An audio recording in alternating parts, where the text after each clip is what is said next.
Under anyway, so holding this is just fine. Thank you guys. I appreciate you having me and for coming out today. And Shane had me open up because of my oration skills and my amazing public speaking skills. And actually it was because he wanted to set the bar at a level where everyone else would just be amazing. But I also told him I'd help us catch this up a little bit on time. So I'm going to keep this really brief. Are my slides coming? Are they up? That's me. As you look in your agenda on your first page, that is not who I work for. That group doesn't exist. This is who I work for. It's the Iowa Association of Christian Schools. I am the lobbyist and basically chief bottle washer for the Iowa Association of Christian Schools. We represent 75 to 80 Christian, Christ-centered schools across the state of Iowa outside of the Catholic Church. That includes the Lutheran, Baptist, Christian Reformed, Dutch Reformed, Mennonite, independent schools, you name it. As long as they are centered on the Scriptures and on Christ, we are willing to represent them and want them in the fold. So that's who I work for. And as I said, I also am part of our umbrella group, Iowa Advocates for Choice in Education. Why school choice? I think I'm preaching to the choir a little bit. I know most of you in this room are probably sold on the idea that parental choice in education matters.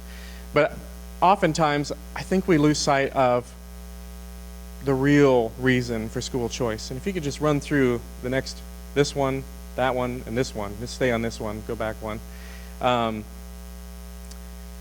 As we look at these cute kids, this one happens to be my son, doing a presentation on patriotism and the presidents at Iowa Christian Academy a few years ago. He's now in 8th grade, so he looks a little different than this now. But oftentimes I believe that we end up centering this debate on education, on our preferences as adults, and not necessarily on the value it provides children.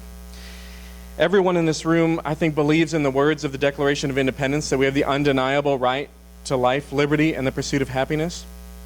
But outside of that basic right to be born, which I'm sure will be addressed at some point later today, what other right is more fundamental and more basic than the liberty of parents to access an education for their child that sets that child up for whatever pursuit makes them happy?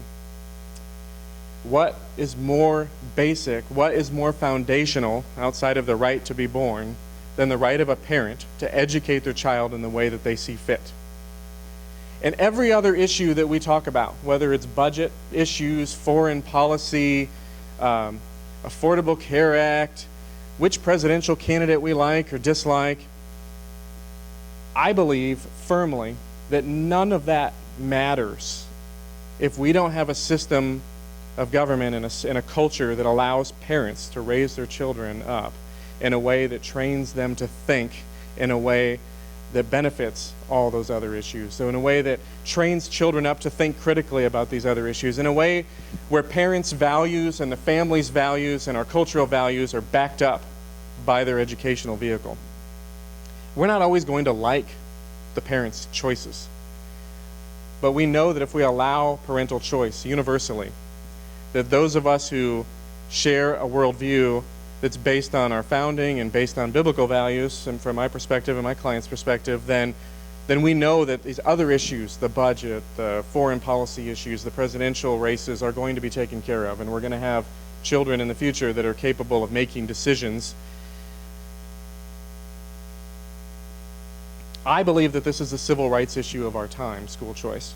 All other issues, frankly, the hinges on this right here. Is my son going to be able to have this decision? Moving forward, I believe that if through exclusion the government keeps our kids from certain types of education, where does that stop? We have to address the fact that for far too long we've been asked to pay for one educational vehicle through taxation to the exclusion of others. And in reality, we need great public, and not everyone's going to agree with me in this room, but we need great public, private, and homeschool options available to every child. There's only so many kids that are going to choose my Christian schools, so many parents that are going to choose my Christian schools for their kids' education. There are only so many families that are going to choose to homeschool. There are only so many families that frankly want to keep their kids in public schools. What we know is that if we offer those choices, it's really the only, universal school choice is the only just school choice. The Iowa Constitution, this is an interesting piece, and don't change the slide, stay here. I'll point over here. The government is going to spend your tax money one way or the other. And this is one thing that I think conservatives, we forget about this sometimes, that the Iowa Constitution, in Article 9, Section 3, it's called the Perpetual Support Fund. It's not a perpetual support concept. It's a perpetual support fund right into the Iowa Constitution. And it says, and I'll quote it, "The General Assembly shall encourage by all suitable means the promotion of intellectual, scientific, moral, and agricultural improvement." So basically, we have a system where we have a constitution that requires the state of Iowa to collect and disperse taxes for education, because the only way they're going to create a fund is through taxation. So whether we like that or not, we have an Iowa Constitution that requires the state to collect taxes and disperse taxes for the promotion, by all suitable means, the promotion of intellectual, scientific, moral, and agricultural improvement. As long as there is a system where tax dollars are going to support public education, we have to find a way to level the playing field for other suitable options for the benefit of students and their families. We have to. There's no other just way when your state government requires you to collect taxes and disperse tax revenues on education statewide. And this is something that gets lost in the debate. I think we forget that, as conservatives, we always talk about, we got to be constitutional. Iowa's Constitution demands that we have a public system of some sort. So how are we going to respect the rights and responsibilities of parents in that system, assuming we don't change Article 9, Section 3 immediately? The strings myth, I'll get to that in a minute. But tax credits, vouchers, and ESAs, these are generally the only viable solutions we've found to this issue, especially for a state like Iowa, where the Constitution requires a system of public education. And when I say public education, I don't mean public schools, I mean public funds going to education. In Iowa, we have two tax credits, the tuition and textbook tax credit, which is open to public school parents and private school parents. We'd love to open that up to homeschoolers too. We just haven't had the push from behind that we need on that. And then we also have a school tuition organization tax credit, which is for private school parents to get. And that's a 65% tax credit for the donor, and then a scholarship for lower middle income families to pay for tuition to a private school. We would love a separate program for homeschoolers, but haven't had the push from behind to do that. These are things we'd like to work on moving forward. However, I think the ultimate end game is education savings accounts. ESA stands for Education Savings Accounts. And the way we have it written now, that is for homeschoolers, private schoolers, and frankly, other forms of education too. Let's go to the next slide first, and I'll expound on those things.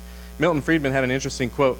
He said, "The lack of balance in the punctuation, and this is terrible. I felt like I couldn't change it. It's a quote. The lack of balance in governmental activity reflects primarily the failure to separate sharply the question, what activities it is appropriate for government to finance, from the question, what activities it is appropriate for the government to administer, a distinction that is important in all other areas of government activity as well." There are no easy answers when you have an Iowa state constitution that basically demands that the state collect tax dollars and then give those tax dollars out for education. Well, frankly, I don't choose to send my kids, either of my kids, to a public school, but they're taxing me to educate my child. So the question is how do we get the state to finance my child's education without administering my child's education? There are as many proposed paths to ed reform and school choice as there are people involved. I know if I survey everyone in this room, I'll have as many answers for this as there are people in the room. Everyone has their ideas on the best way forward for school choice, for ed reform, public ed reform especially. But here's what I do know. And I have plenty of conservatives and plenty of liberals that fall into this category. The defenders of the status quo, people who are saying, well, we can't really do this type of school choice because of A, B, or C. Or school choice damages public schools, so I can't support it. These are all the same category to me. They're defenders of the status quo. And we're fortunate in Iowa to have a pretty civil environment to discuss this education, but I have very little patience for defenders of the status quo. The fact that I'm taxed doubly, and especially as a middle-income person, most of the people in this room who homeschool or who send your kid to a private school, you have the financial means to do so. So it's really easy to look around sanctimoniously and say, why don't more people make this decision?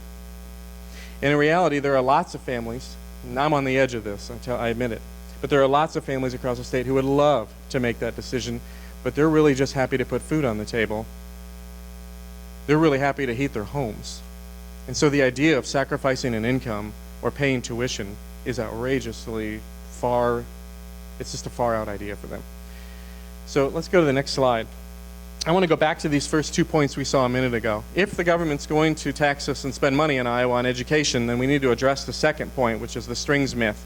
And I say it's a strings myth not because that strings attached to school choice programs isn't a concern. It's that it doesn't have to be a concern.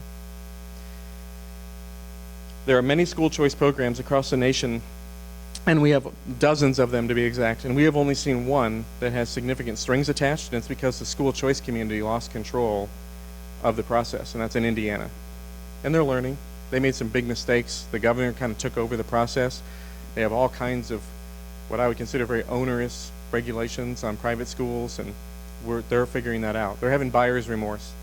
And the rest of us can learn from their mistake. But the dozens and dozens of other programs across the country, we don't see onerous. I think the most onerous types of regulations you see on private schools through a school choice program are take a standardized test.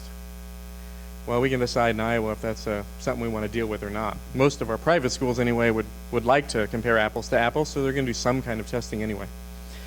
As long as there is a system where tax dollars are going to support public education, we have to find a way to level the playing field for other options for the benefit of our students and families. What other solutions do we have?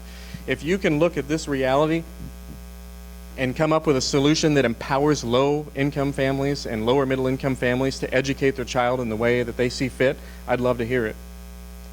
But trite comments and, talking points like, you can do it, lots of people do it, just make the decision, is not going to fix the problem.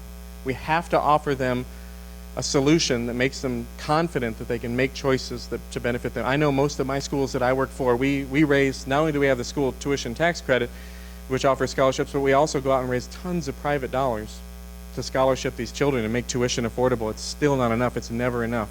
There's so many families out there waiting for the opportunity for a better education for their families. But unless we're able to give them significant tuition relief, there's just no way that they're going to make it happen. Not when you have an energy bill and a food bill to deal with and you're extremely low income.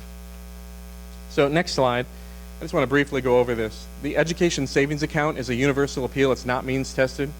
We've been doing this for 3 years now as far as introducing bills in the legislature and building steam on this. It's a customized education. How many of you are familiar with health savings accounts, where you get a debit card and you get to just choose your doctor and you go shop for health care? The difference between the education savings account and a health savings account is that in a health savings account, your employer may throw some money in there, but you do too. You put some money in your health savings account. The way our current bill is set up, you don't put money in the education savings account, the state does.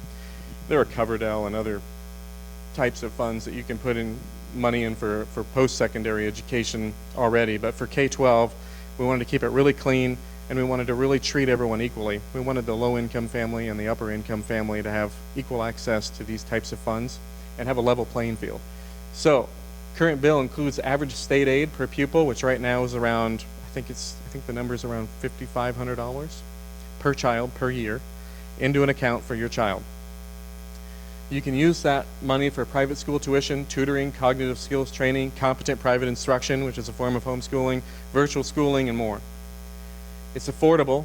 The entire cost of the program, let's say that we got a universal bill passed and everyone that we think will take advantage of it does.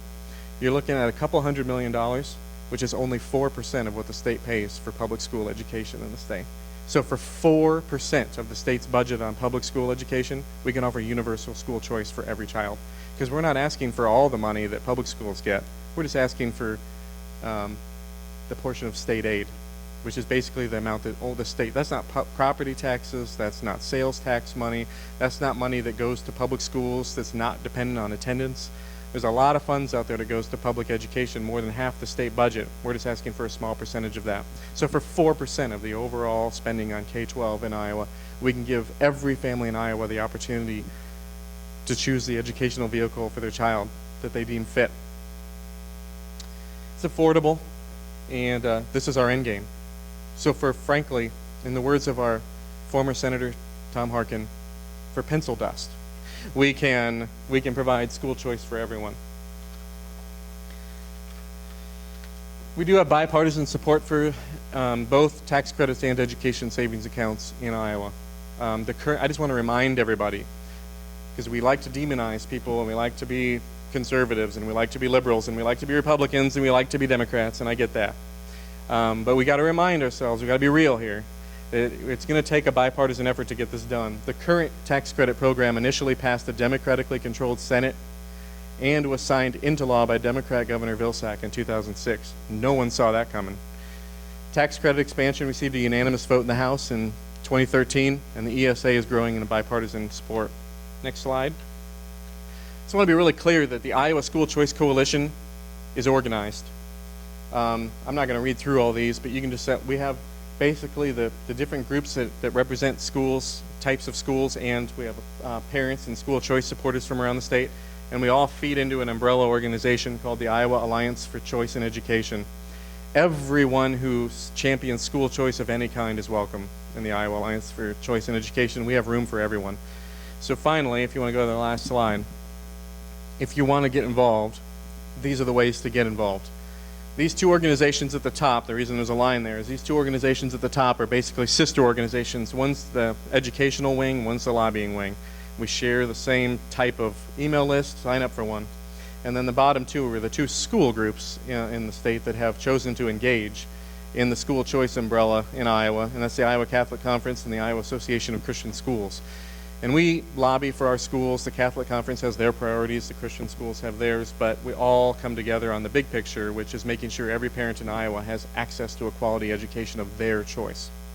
So with that said, I would love to take any questions you have. But really, before I do that even, I just want to encourage you. Connect with us on social media, website, our email newsletters. Ask the candidates, you have a few options today, where do you stand on school choice? It's that easy. We're in Iowa. We can see a candidate a week if we want. Take an opportunity on one that you have questions about or that you're kind of getting excited about, and just ask them, where are you at on these issues? It goes a long way. Not just the presidential candidates, but all the way down to your mayor and city council. Ask them. Shoot them an email. It's not that difficult. Where are you at on school choice? Even your public school board. Where are you at on school choice? Do you feel threatened by private schools and homeschoolers? Or are you willing to work together as a team for the benefit of Iowa's children? It's that simple. Schools required to use Common Core, and in that context also, could you tell us about independent accreditation? Yeah, there's been a lot of misinformation from every angle about private schools in general in Iowa. And here's the truth, and here's the way it works. For many, many years, for generations, Iowa was the only state in the country that required schools to become state accredited. That means accredited just like a public school, with some exceptions. They wouldn't get into our religious teaching at all. But everything else, you had to pretty much do what the public schools did as far as how you structured your school, all the check boxes that the public schools have to do, you had to do. In order to access tax credit, AEA services, textbook and transportation funds, all those things. We found that to be extremely offensive. And the Department of Education became exceedingly hostile in the mid-2000s. And so we went to the legislature, and for 7 years, it took us 7 years to get it done, but we got independent accreditation for private schools. So now a school in Iowa can go get accredited by the Association of Christian Schools International, Christian Schools International, Advanced Ed, any number of 6 of them total. You go get an accreditation that actually keeps you accountable to your mission as a school, not to the rote bureaucratic check boxes that the legislature and the state want you to keep up with. So that being said, do private schools in Iowa have to align with the Iowa Core? Nope. Although just like homeschoolers, I think we're going to find it more and more difficult to find quality curriculum that's not aligned to the core, which is its own issue. But some of our schools, we have a very diverse network of private schools in the state. Some are not Christian schools. We have Catholic schools, we have Christian schools. So you're going to see varying levels of comfort, but that's the beauty of it, is that as a parent, you can go ask those questions, and you finally have choices. You have choices. You can go to, like in Des Moines, we have 5, 6 Christian schools to choose from, plus the Catholic school system. You're going to find one that meets your needs, I guarantee it.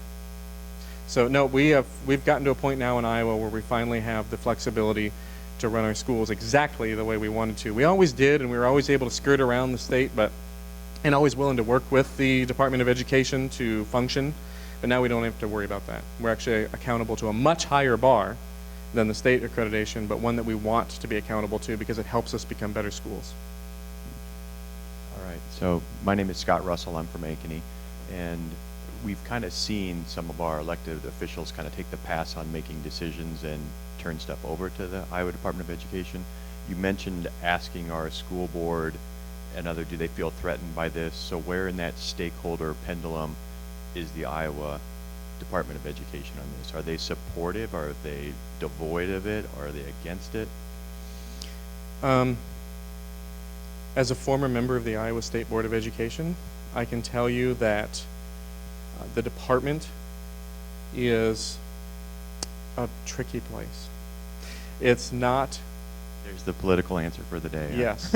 It's not the last one you're going to get today either, I'm sure. It's a tricky place. When I first started lobbying in 2007, it was a hostile place. They were not fans of us at all. It was very difficult to maneuver through the Department of Education, and there were elements in the department that really wanted all of us, whether we homeschool or private school, to go away. I don't feel that way anymore, but it's not like we're not sitting around campfires saying kumbaya anymore either. There's still varying elements in the department with varying agendas.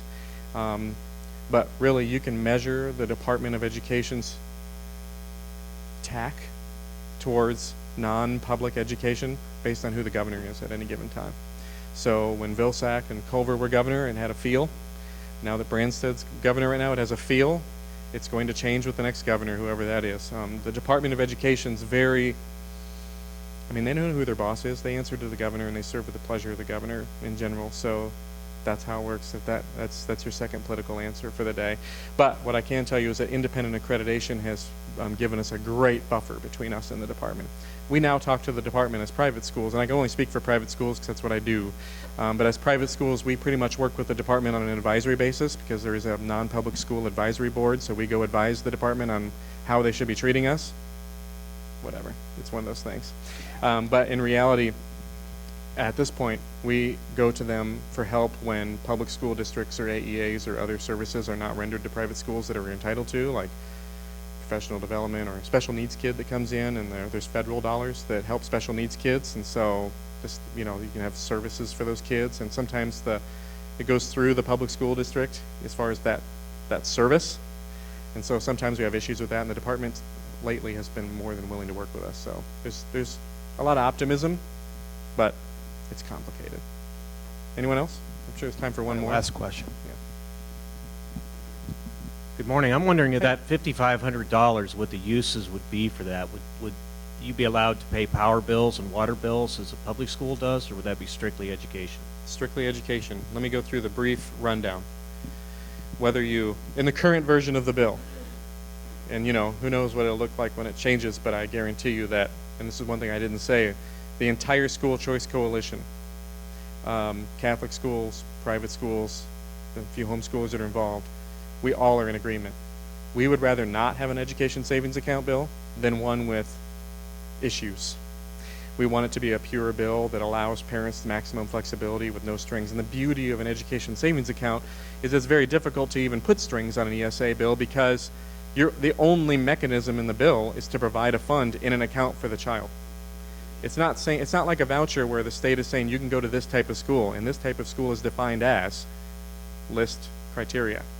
You're basically saying, dear parent, thank you for being engaged in your child's education. Here's the money, and here's just a list of the types of education you can use it for. So the current version of the bill is beautiful. It's like a built-in natural buffer between the state and the parent. And currently, you would get a debit card. That debit card, basically, the first time someone goes to that vendor, the state would have to approve it just to make sure there's no fraud. After that, anyone can use that vendor. So you'll be able to use it for private school tuition. curriculum for homeschool or private school, tutoring, cognitive skills training like a Learning RX or who's that gal in town? Yes, Judy Hintz. So you'd have those types of things. You'd be able to use it for one computer every other year. So there is some, and then basically anything that's strictly education related that has direct educational value to your child that isn't perishable, like we're not including pencils and school supplies, because even public school parents have to go buy that every year. And you can't just go like take your kid to the zoo and pay to get into the zoo and call it an educational experience. That's still up to you.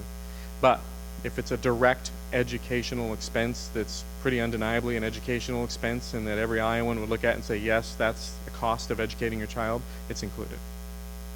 May I Thank you. follow up briefly? Yeah. You had mentioned that you wanted to reach out to lower income families to be able to do this. As 20 years of home education experience, I can tell you that our curriculum costs are minimal. The main cost is keeping the lights and the water on, as you said. So I don't see a lot of people jumping on board with this because it's about $200 a child to educate ours at home. The main expense is not there for home educators. The main expense is keeping the wife in the home. I don't that kind of disagree thing. at all, but you got to remember you're representing about 1% of the population that chooses that option and will ever choose that option in the short term. And so I'm looking out for the other 99% of children who need options. And when you're looking at private school tuition, like my kids' private school tuition, that's in the $7,000 range. If you're a homeschool family with 2 incomes, if you're a potential homeschool family with 2 incomes living just north of the capital and you're struggling to push $18,000 to $23,000 a year in income, and it happens, is it your child's fault that you're low income like that? And should we just look at them and be like, look, I make it work? There are things we can do to help those families make that curriculum choice a reality. You pull that wife out of the workforce when you're struggling to make $23,000 between the two of you because one's disabled and the other one's in working part-time and the other one's working. There are lots of scenarios that I think we don't think about, but that are very, very real. And we need to make sure we have a system like this, an education savings account system that makes that possible for everyone. And regardless of the realities of what the typical family can afford or not afford, it's your tax dollars, it's their tax dollars, it's your child, and it's our state. And our children deserve a level playing field, and that is not something they have right now, whether you're a millionaire homeschooling or very, very low income. You do not have a level playing field, and I don't think that's tolerable. So thank you very much. Thanks, Eric. Our next speaker